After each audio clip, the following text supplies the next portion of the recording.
What happens when Hollywood royalty walks onto a talk show expecting respect, only to be met with mockery and condescension that spirals into one of the most shocking exits in television history? In just 39 seconds, one smug comment from the host would turn a routine interview into an explosive confrontation that ended with security escorting a legendary actor off the set. Samuel L. Jackson settled into the guest chair on Jon Stewart's late-night show, expecting the usual promotional interview for his latest film. The audience applauded as the cameras rolled, but something felt different tonight. Stewart had a look in his eyes, a certain smugness that suggested he had something planned. Something that would make headlines. "So, Samuel," Stewart began, leaning back in his chair with an almost dismissive wave. "Another action movie. How original." The audience laughed nervously. Jackson smiled, trying to keep things light. "Well, I do what I do best. The fans love it." Stewart smirked. "The fans. Right. Tell me something. Do you ever get tired of playing the same character over and over? I mean, at what point does it become, I don't know, a little embarrassing?" The smile faded slightly from Jackson's face. "I'm sorry, what?" "I'm just saying," Stewart continued, clearly enjoying himself now. "You've been doing this angry tough guy thing for how long now? 20 years? 30? Don't you think it's time to, I don't know, actually act?"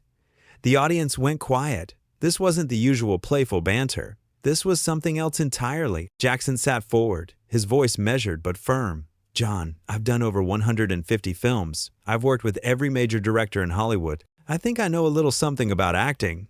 Stewart laughed, actually laughed out loud. 150 films? Congratulations. McDonald's has served billions. Quantity doesn't equal quality, my friend.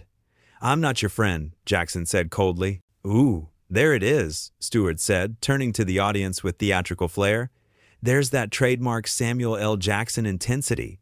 Tell me, is that the only note you can play? Is that the only emotion in your arsenal?" Jackson's jaw tightened. "You want to see range? You want to see emotion? How about this? I'm sitting here wondering who hurt you, Jon? Who made you so bitter that you'd invite someone onto your show just to disrespect them?" Stewart's smile didn't waver. "Disrespect? I'm just asking questions. Real questions. Not the softball nonsense you're used to getting from entertainment reporters who kiss your feet. Someone needs to be honest with you." "Honest?" Jackson's voice rose slightly. "You think this is honest? This is you trying to look smart by tearing someone else down. This is you hiding behind your desk in your audience because you know you couldn't last 5 minutes doing what I do." "What you do," Stewart said with a dismissive chuckle. "Which is what exactly? Glare at the camera? Say some curse words? Collect a paycheck? Please. My interns work harder than you do." The audience gasped audibly. This had crossed a line. Jackson stood up slowly, removing his microphone. "You know what? I'm done here. I came on this show out of respect for what I thought it was. But this isn't an interview. This is a roast, and I didn't sign up for it." Stewart leaned forward, that smirk still plastered across his face. "Oh, come on, Samuel. Can't take a little criticism? I thought you were tough. Isn't that your whole brand?" "My brand," Jackson said, his voice low and dangerous, "is being a professional. Something you clearly know nothing about. You want tough? How about this? You're not clever, Jon. You're not edgy. You're just mean. And that desk you're hiding behind doesn't make you better than anyone." Stewart's face flushed red. "Excuse me? You're going to stand there and lecture me about professionalism? You, who built an entire career on saying the same lines in different colored shirts?" "At least I have a career based on talent," Jackson shot back.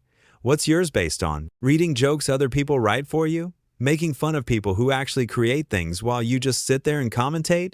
Stewart's eyes narrowed. "I create conversation. I create dialogue. I ask the questions that need to be asked."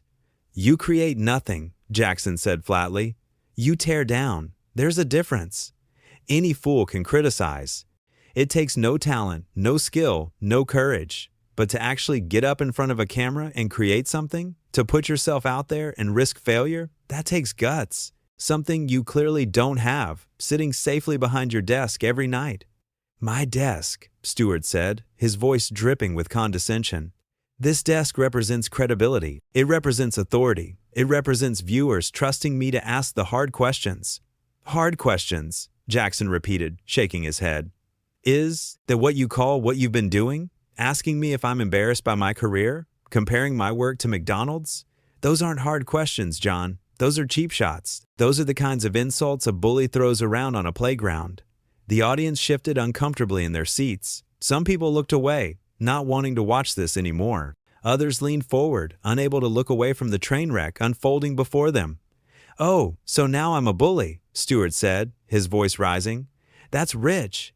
That's really rich. You know what I think? I think you came here expecting me to kiss the ring, to fawn over you like every other interviewer does. And when I didn't, when I actually treated you like a regular person who should be able to defend their career choices, you couldn't handle it. Treated me like a regular person?" Jackson's voice was incredulous. "You've done nothing but insult me from the moment I sat down. You've questioned my talent, mocked my choices, dismissed my entire body of work, and you want to call that treating me like a regular person?" "I call it honesty," Stewart insisted. "I call it not giving special treatment just because someone is famous. Everyone else in this town is too afraid to tell you the truth. Well, I'm not afraid. The truth," Jackson said slowly, "is that you invited me here under false pretenses. You told my people this would be a standard interview about my new film. Instead, you had this whole attack planned out. You wanted to make yourself look smart by making me look bad. That's not bravery, Jon. That's cowardice." Stewart laughed, but it sounded forced now. "Cowardice? I'm sitting here facing you, aren't I? I'm not backing down from anything I've said." "No, you're sitting behind your desk," Jackson corrected. "You're in your studio, surrounded by your staff, backed by your producers, protected by your security. You have all the power here, and you're using it to punch down at someone who came here as your guest. If that's not cowardice, I don't know what is." The audience was completely silent now, all eyes bouncing between the two men like watching a tennis match. Stewart stood up from his desk, something he rarely did during interviews. "You want to go there? Fine, let's go there. You think you're some kind of artist? You're a product. You're a brand name that studios slap on posters to sell tickets. There's no art in what you do. There's no craft. You're a marketing tool." Jackson took a step toward the desk. "And you're a failed comedian who found a niche insulting people smarter and more successful than you'll ever be. You want to talk about my career? Let's talk about yours. What happens when this show ends, Jon? What happens when they don't give you a desk to hide behind anymore? You think anyone's going to remember you?" Stewart's face was bright red now, his composure cracking. "Get off my stage." "Gladly," Jackson said, turning toward the exit. "No, security," Stewart called out, his voice shaking slightly. "Get him off my stage. Get him out of here." Two security guards appeared from the wings, looking uncomfortable. Jackson held up his hands. "I'm going. Trust me, I don't want to be here any more than you want me here." But Stewart wasn't done. As Jackson walked toward the exit, the host's voice rang out across the studio. "That's right, walk away. That's what you do best, isn't it? Walk away when things get real. Stick to your script, Samuel. Stick to what you know." Jackson stopped dead in his tracks. The entire studio held its breath. Slowly, he turned around. "What I know," Jackson said, his voice carrying across the silent room, "is that respect is earned, not demanded. And you, Jon Stewart, have earned nothing from me tonight except pity. Pity that you're so insecure about your own relevance that you have to try to tear down someone who was already a legend before you even had a show." "Legend," Stewart scoffed, but his voice cracked slightly. "Legend in your own mind, maybe. Tell you what," Jackson said, walking back toward the desk. The security guards moved to intercept him, but he waved them off. "Why don't we let the audience decide? Why don't we let them vote on who they respect more right now? The host who invited a guest on his show just to mock and belittle him? Or the guest who's trying to maintain some dignity while being attacked?" The audience remained silent, but the energy in the room had shifted. People were looking at Stewart differently now, and he could feel it. "This is my show," Stewart said, but the confidence was gone from his voice. "I ask the questions here." "Then ask better questions," Jackson said simply. "Ask questions that come from curiosity instead of cruelty. Ask questions that make your guests want to open up instead of shut down. Be the interviewer you pretend to be in all those award show clips they play when they celebrate you." Stewart's mouth opened and closed like a fish. For once, he had no comeback. His writers had prepared jokes and quips for every possible direction the interview might go. But this complete breakdown, this public humiliation, there was no script for this. "You know what your problem is?" Jackson continued, his voice calm but cutting. You've forgotten what it's like to be vulnerable. You sit up here every night, safe and protected, and you tear apart everyone else. Politicians, celebrities, regular people who make mistakes, you mock them all. But you never put yourself on the line. You never take the risk of being wrong or looking foolish. You hide behind satire and claim it's all just jokes. It is jokes, Stewart protested weakly. It's comedy. It's what I do. Then where's the funny? Jackson asked, gesturing around the silent studio. Nobody's laughing, Jon. You crossed the line from comedy into cruelty about 10 minutes ago, and you're too stubborn to admit it. Stewart's hands gripped the edge of his desk, his knuckles white. You don't get to come on my show and tell me how to do my job. Someone needs to, Jackson said, because right now, you're doing it wrong. You're hurting people for entertainment. You're using your platform to make yourself feel bigger by making your guests feel smaller. And the worst part is, you probably don't even see it. You probably think you're just being edgy or provocative or real. I am being real, Stewart insisted, but his voice cracked. I'm the only one in this whole fake industry who's willing to say what everyone else is thinking. No, Jackson said firmly. You're saying what you're thinking. And what you're thinking is mean-spirited and small-minded. The audience isn't thinking these things. Your viewers at home aren't thinking these things. This is all you, Jon. This is your insecurity and your need to feel superior. Don't blame that on anyone else. The words hung in the air like smoke. Stewart looked out at his audience, searching for support, for someone to laugh or clap or do something to break the tension, but they just stared back at him, their faces a mixture of shock and disappointment. You want real? Jackson continued. Here's real. I've been acting for longer than you've been alive. I've studied my craft, honed my skills, worked with the best in the business. I've taken roles that challenged me, roles that scared me, roles that pushed me to grow as an artist. And yes, I've also taken roles that paid well, roles in big action movies that let me do what I love while supporting my family and my future. That's not selling out. That's being smart. That's having a career, not just a moment. Stewart tried to interrupt, but Jackson wasn't finished. Meanwhile, Jackson said, his voice building, you sit here night after night reading jokes written by a team of writers, making fun of people who are actually out there doing things, creating things, building things, risking things. You can risk nothing, Jon. You create nothing. You just tear down what others have built and call it commentary. That's not fair, Stewart said, his voice barely above a whisper now. Fair? Jackson's eyebrows shot up. You want to talk about fair? Was it fair when you called my life's work embarrassing? Was it fair when you compared me to fast food? Was it fair when you told me I couldn't act? You want to talk to me about fair? Stewart had no answer. He looked down at his desk, at his notes, at anything but Jackson's eyes. I've been doing this a long time, Jackson continued, his voice softer now, but no less powerful. And I've sat across from hundreds of interviewers, some good, some bad, some great. You could have been great, Jon. You have the platform, you have the audience, you have the opportunity. But instead, you chose this. You chose to be small. Get out, Stewart said quietly. I already tried to, Jackson reminded him. You're the one who wanted to make a scene. You're the one who called security like I was some kind of threat. All I did was stand up and try to leave with my dignity intact. Security, Stewart said again, louder this time. Please escort Mr. Jackson from the building. The guards moved in, positioned on either side of Jackson. He didn't resist, didn't argue.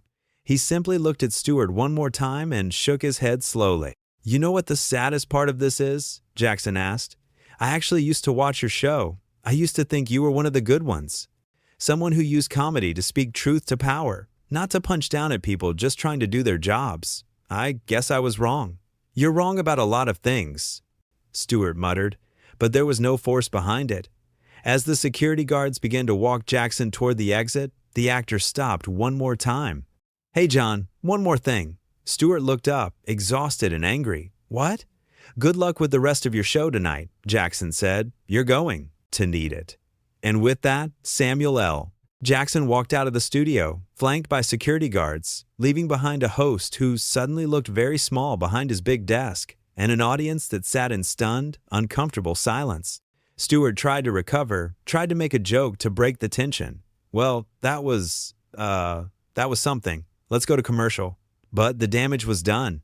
The cameras had captured everything. The audience had seen everything. And the look on Jon Stewart's face, the look of someone who had pushed too far and knew it, told everyone watching that this wasn't how the night was supposed to go. In the wings, Jackson handed his microphone to a production assistant.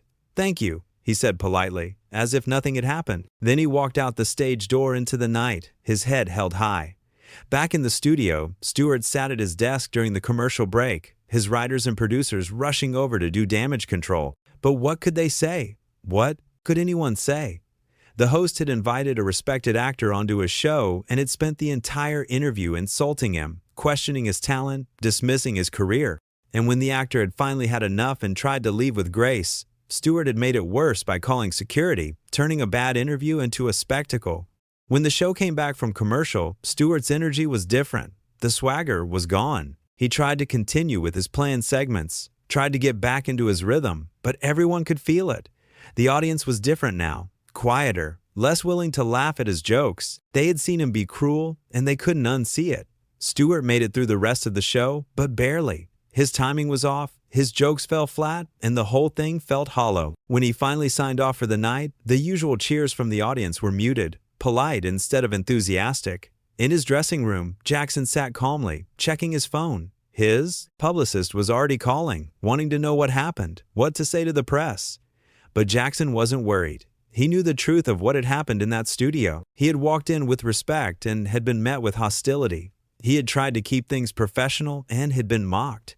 He had attempted to leave peacefully and had been made into a spectacle. The truth had a way of coming out, and Jackson knew that when people saw the footage, when they heard the exchange, they would understand. He hadn't been the problem. He had simply refused to be disrespected, and in doing so, had shown more class and dignity than the man behind the desk.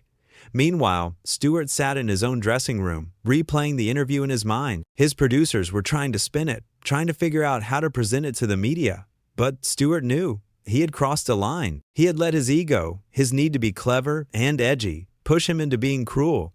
And it had backfired spectacularly. The thing about live television is that you can't take anything back. Every word, every sneer, every dismissive comment had been captured on camera. And now, Stewart would have to live with the consequences of his choices. Back at his hotel, Jackson finally returned his publicist's call. "What do you want me to say?" she asked, her voice tense. "The truth," Jackson said simply. "I went on the show expecting a professional interview. Instead, I was insulted and belittled. When I tried to leave, the host escalated the situation. I maintained my composure and left. That's it. That's the whole story." "The press is going to eat this up," she warned. "Let them," Jackson said. "I did nothing wrong. I stood up for myself. If that's controversial, then so be it." And he meant it. In his decades in Hollywood, Samuel L. Jackson had earned his place at the table through hard work, talent, and professionalism. He had worked with the best directors, starred in some of the most successful films ever made, and had built a reputation as someone who showed up, did the work, and treated people with respect. One bad interview with an insecure host wasn't going to change that. If anything, it would remind people of something important, that respect goes both ways, that having a platform doesn't give you the right to tear people down. That true professionalism means knowing when to stand your ground. The studio audience filed out into the night, already texting friends, already sharing what they had witnessed. This wasn't going to be one of those moments that faded away quietly. This was going to be talked about, debated, analyzed. People would take sides, argue about who was right and who was wrong. But for Jackson, it was simple. He had been disrespected, and he had refused to accept it. He had tried to handle it gracefully, and when that didn't work, he had walked away. There was no shame in that. There was no regret. Stewart, on the other hand, would spend the coming days trying to manage the fallout, trying to explain what had happened, trying to justify his behavior. His team would work overtime to control the narrative, to spin the story in his favor, but the footage didn't lie, and the audience had seen what they had seen. In the end, this moment would become a case study in how not to conduct an interview. It would be shown in journalism classes and discussed in media circles.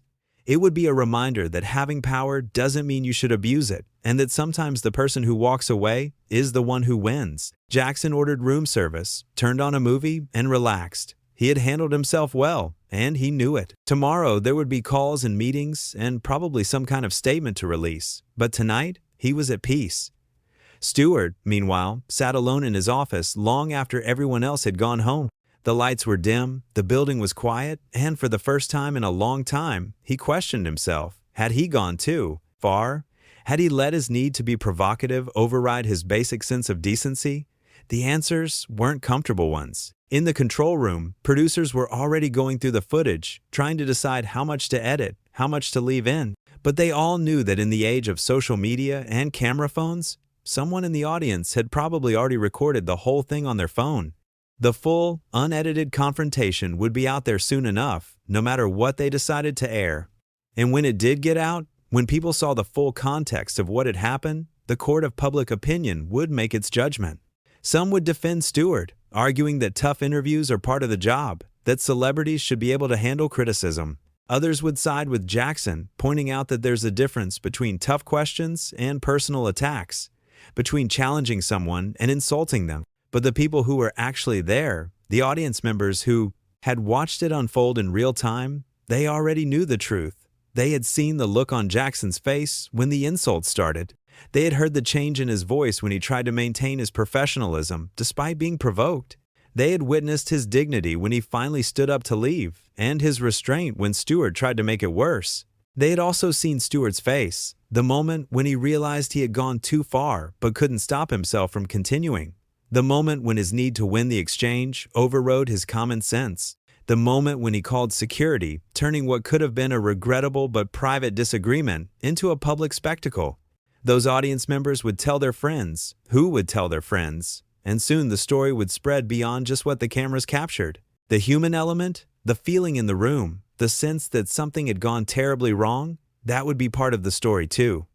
Jackson's phone buzzed, with messages of support from fellow actors, directors, friends in the industry who had heard what happened and wanted him to know they had his back. Some shared their own stories of difficult interviews, times when they had been made to feel small or disrespected. The entertainment industry could be brutal, and everyone had their war stories. But this felt different. This wasn't a case of a journalist asking tough questions or a critic offering harsh but fair analysis. This was a host who had used his platform to belittle a guest, and when that guest had tried to leave with dignity, had made the situation worse by involving security and creating a scene. There was no defending that, no matter how you spun it. Stewart's writers, his loyal team who had been with him for years, sat in their office trying to craft a response. What could they say? How could they make this okay? They threw out ideas, drafted statements, argued about tone and approach, but nothing felt right because there was no way to make this right. Their boss had messed up badly, and now they all had to deal with the consequences. In the broader television industry, other hosts and producers were watching closely. This kind of thing could happen to anyone, they told themselves. But deep down, they knew better. This happened because someone forgot the basic rules of hospitality and respect. This happened because ego got in the way of professionalism, and it was a lesson they all needed to remember. Jackson finally turned off his phone and closed his eyes. Tomorrow would bring new challenges, new conversations, new decisions to make. But tonight, he had done what he needed to do. He had stood up for himself without losing his temper. He had maintained his dignity in the face of disrespect. He had shown that you don't have to accept being treated poorly, even if the person treating you poorly has all the power in the room. That was the real story here, not the drama or the spectacle or the viral moment that would be shared and reshared across social media. The real story was about self-respect and boundaries and knowing when to walk away. Stewart finally left his office and headed home, dreading the conversations that would come tomorrow. He would have to address this somehow.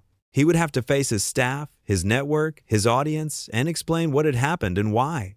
He would have to own his mistakes and figure out how to move forward. It wouldn't be easy. Nothing about this would be easy. The security guards who had escorted Jackson out felt conflicted. They liked Jackson, had been fans of his work. They hadn't wanted to walk him out like he was some kind of troublemaker, but it was their job. Still, as they had walked with him through the corridors, they had apologized quietly. "Just doing your job?" Jackson had told them kindly. "I understand."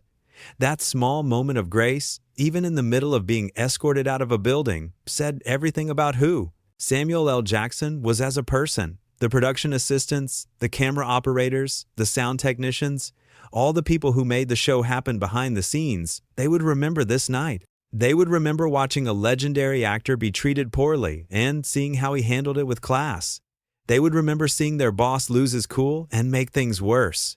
These were the moments that defined people, the moments when the cameras were rolling but the script went out the window, the moments when you saw who someone really was, beneath the public persona and the carefully crafted image. And what everyone saw that night was a clear contrast between two men, one who maintained his composure and dignity even when provoked, and one who let his ego and insecurity turn a simple interview into a disaster. The makeup artist who had prepared Jackson before the show felt terrible. She had chatted with him in the makeup chair, found him to be kind and funny and down to earth. To see him treated so poorly on stage, to see him insulted and dismissed, it had made her angry. She hoped he was okay, hoped he knew that not everyone associated with the show agreed with what had happened. The next morning would bring headlines, think pieces, hot takes from everyone with an opinion and a platform. The story would dominate entertainment news for days, maybe weeks.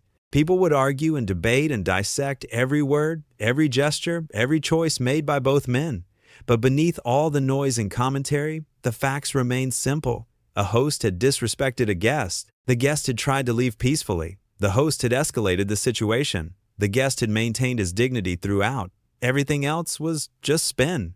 Jackson woke up the next morning feeling good. He had slept well, his conscience was clear, and he was ready to face whatever came next. He had been in this industry long enough to know that controversies came and went, that today's scandal was tomorrow's old news. What mattered was how you handled yourself when things got difficult, and he felt confident that he had handled himself well. Stewart woke up with a knot in his stomach. He knew his phone would be full of messages, his email would be overflowing, and his day would be consumed with crisis management. He had created this mess, and now he had to clean it up. But as both men started their days, miles apart but forever linked by what had happened on that stage, one thing was certain. This moment would be remembered. Not because of what was said or who won the argument, but because it reminded everyone watching of a fundamental truth. Respect matters. Dignity matters. And sometimes the bravest thing you can do is simply stand up and walk away.